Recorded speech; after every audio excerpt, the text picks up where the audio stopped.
حضرت ابو بکر صدیق رضی الله عنه فرمایي وې په کوم غار کې چې موږ ناستو دی د هغه غار پر سر باندې د غره پر یو غونډۍ ولاړ وه. الحمد لله رب العالمين والصلاة والسلام على أشرف الأنبياء والمرسلين أما بعد. السلام عليكم ورحمة الله وبركاته. قدرمنو اولیدونکو په دغه حلقه کې موږ د جناب رسول الله صلی الله علیه وسلم معجزات بیانوو. معجزه څه ته وایي؟ د معجزې په لغت کې معنا دا ده هغه کار هغه شی چې هغه انسان عاجزه کوي.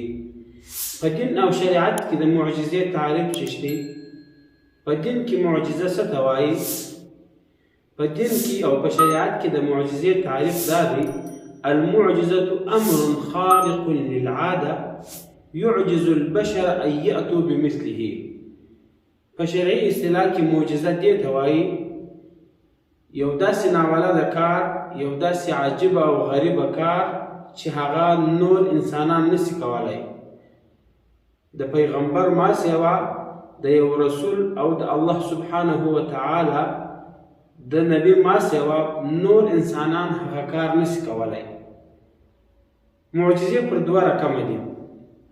یو معجزې هغه معجزې دي چې الله سبحانه وتعالی د نبوت د اثبات لپاره، د نبوت د ثابتولو لپاره، د یو پیغمبر د تایید لپاره الله سبحانه وتعالی یو پیغمبر ته ورکړي.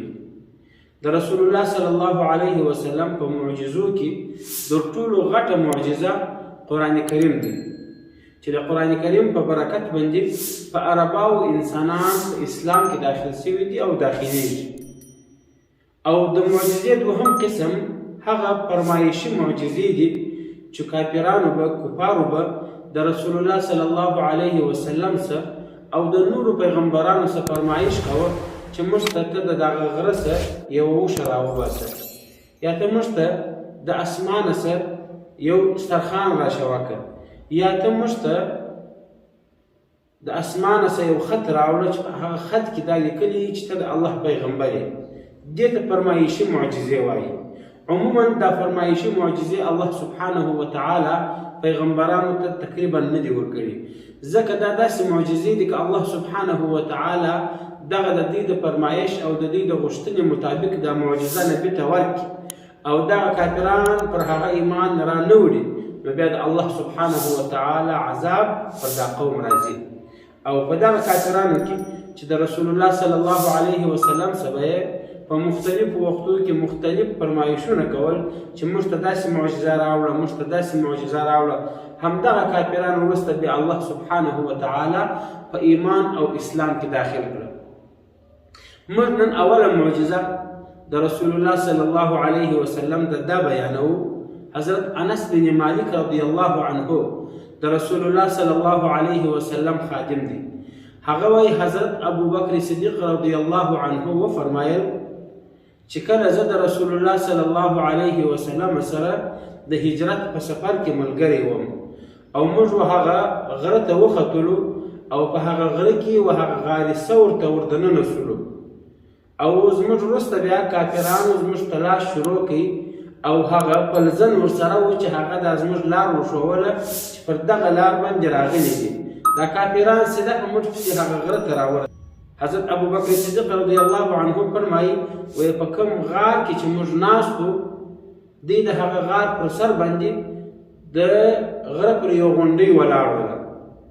وایي ما پیغمبر علیه الصلاة وسلام ته وویل ای د الله رسوله که چیرې دغه کافران د خپلو پښو ته وګوري ابصرنا موږ به وویني. وایي رسول الله صلی الله علیه وسلم راته وفرمایل یا ابا بکر ما ظنک باثنین الله ثالثهما. ای ابو بکر ستا د هغه دوو کسانو په باره کې څه سوچ او فکر دی چې د هغه دوو کسانو سره الله ملګری دی. کله چې ابو بکر صدیق رضی الله عنه او رسول الله صلی الله علیه وسلم په دا غار کې ناست و، پیغمبر علیه الصلاة والسلام دې ته په دعا وکړه اللهم اعم ابصارهم، پروردګاره دوی په سترګو ړانده کړه چې موږ نه ووینو.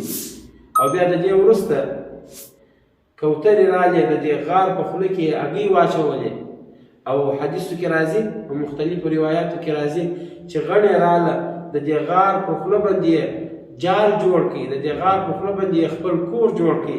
الله سبحانه وتعالی د دې او کافرانو په مابینځ کې حایل سو او الله سبحانه وتعالی د دغه دوو کسانو ملګری و او الله سبحانه وتعالی د جناب رسول الله صلی الله علیه وسلم او حضرت ابو بکر صدیق رضی الله عنه حفاظت وکړي.